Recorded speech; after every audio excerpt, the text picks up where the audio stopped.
চলো গাইস, চলে আসলাম আবার একটা মিনি ব্লগ নিয়ে। তো আজকে হচ্ছে 3 দিন হরিনামের পর আজকে হচ্ছে ধুলন, মানে যাকে বলা হয় দধি আর কি। আর আমাদের বাতাসা আর চৌলেকটা দেখো, এই যে মা নিয়ে আছে মাথার উপরে, সবাই ছড়ানোর জন্য চলে এসেছিলো। আর এখানে দেখো সবাই রেখেছিল পুজো দেওয়ার জন্য। আমাদের তো পুজো দেওয়া হয়ে গেছে, মানে যাদের হয়ে গেছে তারা তুলে নিয়েছিল।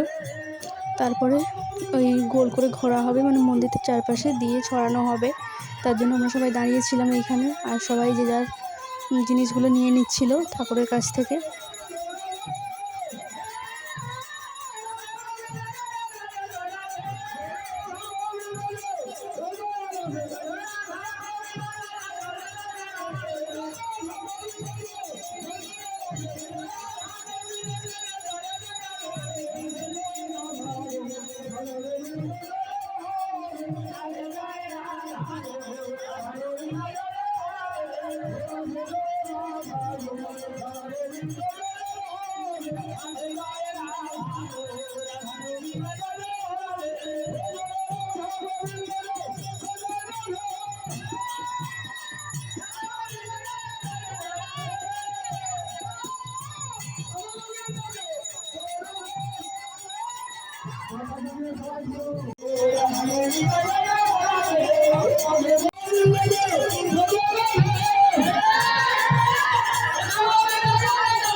তো একদিকে বাতাস ছড়ানো হচ্ছিল, আর একদিকে সবাই নাচ করছিল। মানে অনেকে বাতাস ছড়ানো হয়ে গেছিলো যাদের, তারা সবাই নাচ করতে শুরু করে দিয়েছিল। আর আমাকেও তো বোন টেনে নিয়ে চলে গেছিলো।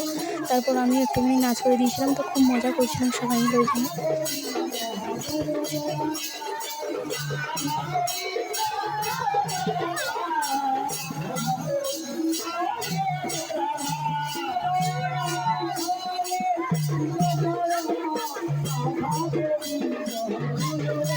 আর এখনও অনেকেই ছড়াচ্ছে, কিন্তু আমাদের ছড়ানো হয়ে গেছে, একজন বাকি ছিল। তারপর আমরা এখন বাড়ি চলে আসলাম। প্রচুর গরম লাগছিল, অনেকক্ষণ ধরে একটুখানি নাচ করছিলাম, তো তাই আর কি অনেক গরম লাগছে, তাই এখন চলে আসলাম বাড়ি। এখন এই যে আমাদের এখানে কালী মন্দিরের কাছে এসেছিল ওই দড়ির জন্য, যে কীর্তন করতে সবার জায়গাতে যায়। তারপর এখানে জল ঢেলে দিয়েছিল অনেকে, দেখো কত জলে একবারে মানে ভর্তি হয়ে গেছে, এক বালতি জল পুরো ঢেলে দিয়েছি। তো চলো আজকে আমি ভিডিওটি এখানেই শেষ করলাম। ভালো লাগলে অবশ্যই লাইক করে দিও।